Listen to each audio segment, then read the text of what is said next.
से भावेश दवे मुंबई के मशहूर एस्ट्रोलॉजर्स में से एक हैं। भावेश जी को कुंडली बनाने का और कुंडली मिलान करने का भी उत्तम ज्ञान है। अपने ज्योतिष के विशाल ज्ञान के आधार पर भावेश जी को विशेष प्रसिद्धि मिलती गई। बेहतरीन जीवन के लिए भावेश जी ने आज तक बहुत से लोगों का मार्गदर्शन किया है। तो चलिए मिलते हैं भावेश जी से और हम भी जानते हैं बेहतरीन जीवन के राज।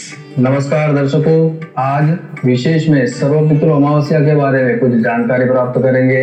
दर्शकों, श्राद्ध पक्ष में सर्वपितृ अमावस्या का बहुत ही ज्यादा महत्व होता है।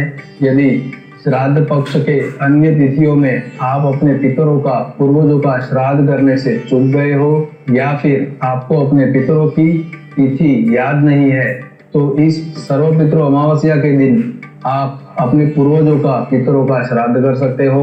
शास्त्र में ऐसा कहा गया है, सर्वपितृ अमावस्या के दिन किए गए श्राद्ध से सभी पितृगण तृप्त हो जाते हैं। इसके उपरांत जिस जातक के मृत्यु के उपरांत अंतिम संस्कार नहीं हो पाया है, मृत्यु के उपरांत की क्रिया नहीं हो पाई है, ऐसे लोगों का श्राद्ध भी सर्वपितृ अमावस्या के दिन करने से उन्हें सद्गति प्राप्त होती है। सर्वपितृ अमावस्या के दिन पीले या सफेद रंग के कपड़े पहनकर यदि पितरों को तर्पण और पिंडदान किया जाता है तो पितरों की सद्गति होती है और उनकी कृपा से धन धान्य, सुख संपत्ति, आयु, आरोग्य, ऐश्वर्य में, संतति संपत्ति के सुख प्राप्ति में बहुत ही ज्यादा सफलता मिलती है। दर्शकों, सर्वपितृ अमावस्या के दिन जातक को अपने सभी पितरों को, पूर्वजों को जौ, तिल आदि अर्पण करके उनका तर्पण करना चाहिए।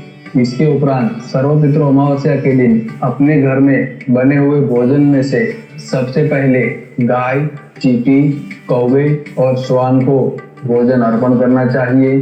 सर्वपितृ अमावस्या के दिन जातक को एक कलश में जल, शहद, जौ और तिल भरकर पीपल के पेड़ को अर्पण करना चाहिए। पीपल के पेड़ के नीचे दिया जलाना चाहिए। सर्वपितृ अमावस्या के दिन ऐसा करने से जातक के सभी पितृगण तृप्त होते हैं और उन्हें सद्गति प्राप्त होती है। इसी प्रकार सर्वपितृ अमावस्या के दिन अपने पितरों के निमित्त ब्राह्मणों को भोजन करवाना चाहिए। भोजन के पश्चात ब्राह्मणों को अन्न, वस्त्र, दक्षिणा इत्यादि देकर संतुष्ट भी करना चाहिए। दर्शकों, सर्वपितृ अमावस्या के दिन ब्राह्मण भोजन के दरमियान आपको उन्हीं चीजों का उपयोग करना है जो चीजें आपके पितृगण को अत्यंत प्रिय थी। इसके उपरांत सर्वपितृ अमावस्या के दिन चौमुखी दीपक जलाने से भी पितृगण तृप्त होते हैं।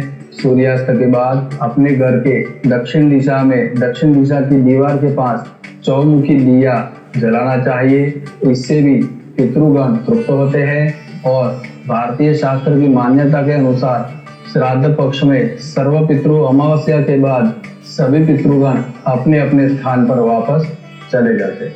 तो दर्शकों, इस प्रकार से सर्वपितृ अमावस्या के दिन पितरों की निमित्त का श्राद्ध, तर्पण, पिंडदान, भोजन या किसी भी प्रकार का पुण्य कार्य करने से जातक के पितृगण तृप्त होते हैं। जातक को पितृदोष से जुड़े हुए अनिष्ट फल दूर करने में भी सफलता मिलती है और इसके प्रभाव से जातक को धन धान्य, संपत्ति आदि का सुख प्राप्त होता है।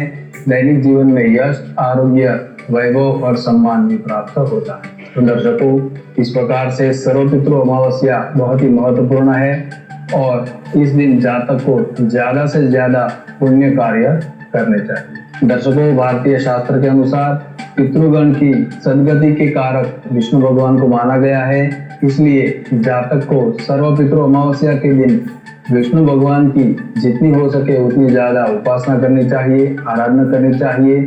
यदि संभव हो तो अपने पितरों की तृप्ति निमित्त गीता का पाठ भी ब्राह्मणों के द्वारा करवाना चाहिए। दर्शकों, इस सर्वपितृ अमावस्या के पवित्र दिन पर आप ज्यादा से ज्यादा पुण्य कार्य करें और अपने सभी पितरों को तृप्त करने का प्रयास करें। आप सभी को, सभी पूर्वजों का, सभी पितरों का आशीर्वाद प्राप्त हो, ऐसी प्रार्थना के साथ मैं भावेश दवे आपसे आज्ञा लेता हूँ। नमस्कार।